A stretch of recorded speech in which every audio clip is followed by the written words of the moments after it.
Hello, my name is Thuy Lowe, and I'm running for U.S. Congress in the 5th Congressional District of Florida. I grew up in Orlando. I was born in Vietnam, and today I live in Lake County with my husband and my 2 sons. I am the candidate to defeat Corrine Brown because of my diverse background and also because I have a great love for this country. My family came to this country back in 1975 as legal immigrants. We accepted the land of the law and embraced the opportunities and economic freedom that it provided. We struggle every day to become self-reliant, and we strove to do more than just to be independent. We strove to contribute and help build the community of which we are now part of.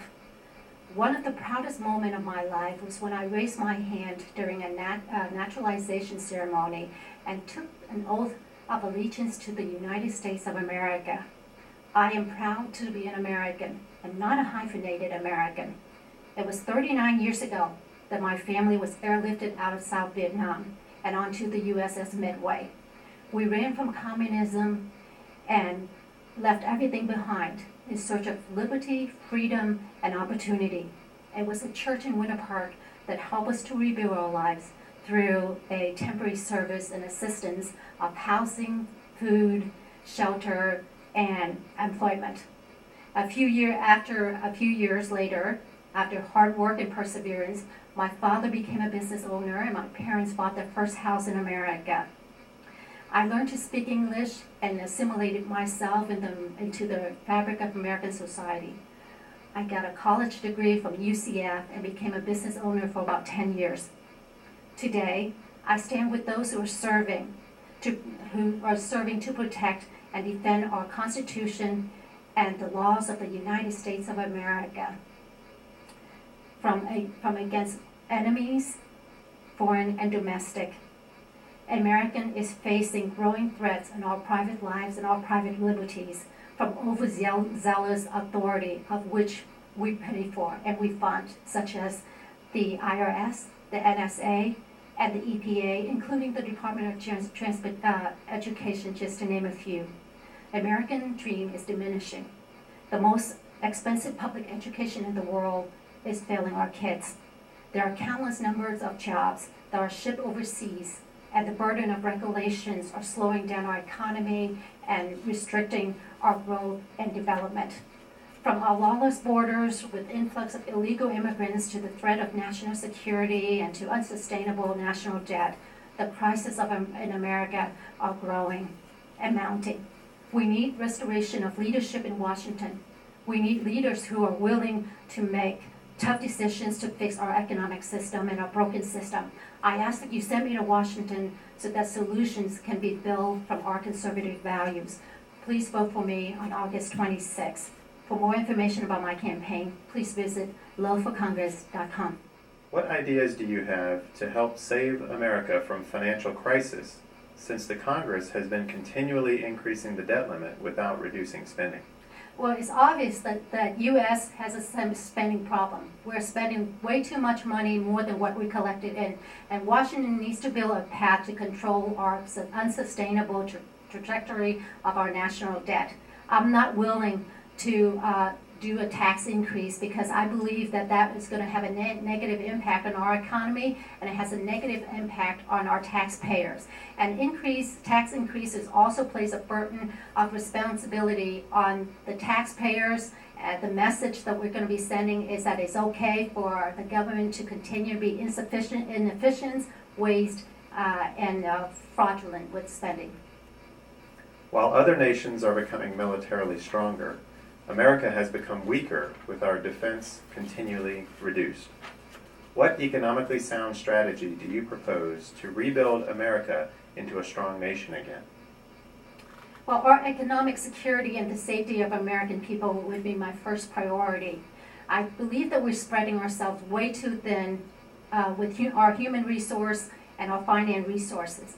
I would pull our military back to our country, regroup to ensure that our borders are protected and to ensure that we replenish our resources.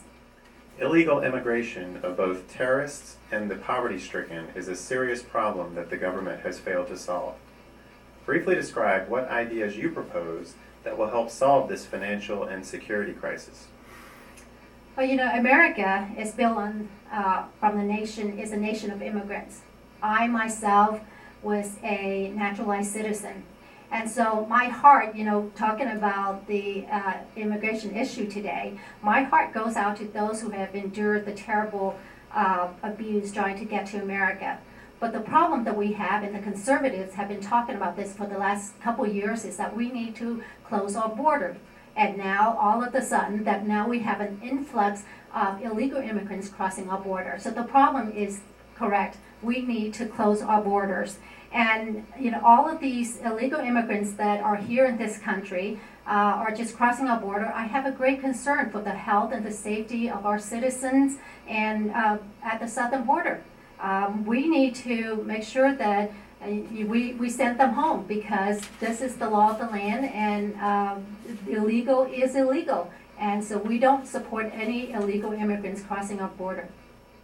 The Affordable Health Care Act is not what was promised to Americans. What should be done about this act? Well, obviously, the Affordable Health Care Act is nothing but affordable. It's everything but affordable. Very few people have benefited from the Affordable Care Act, or also known as Obamacare.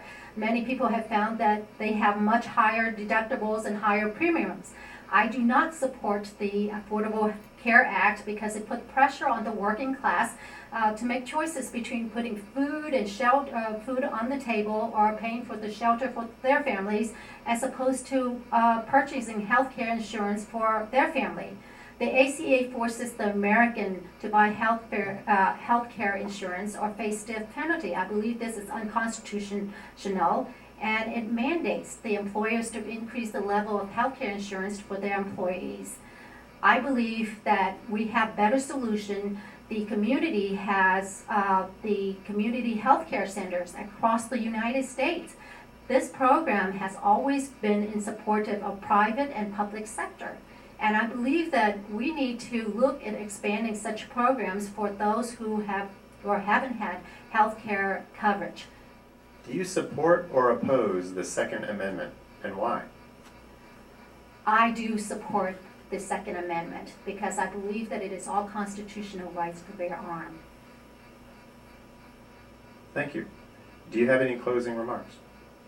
I believe in American exceptionalism, and my family has proven that we are living the American dream. I am in the right positions to show my gratitude by serving this great nation, and I'm helping to right this ship. So I hope that you will consider voting for me on August 26th, and I'd like to represent you and be your voice in Washington.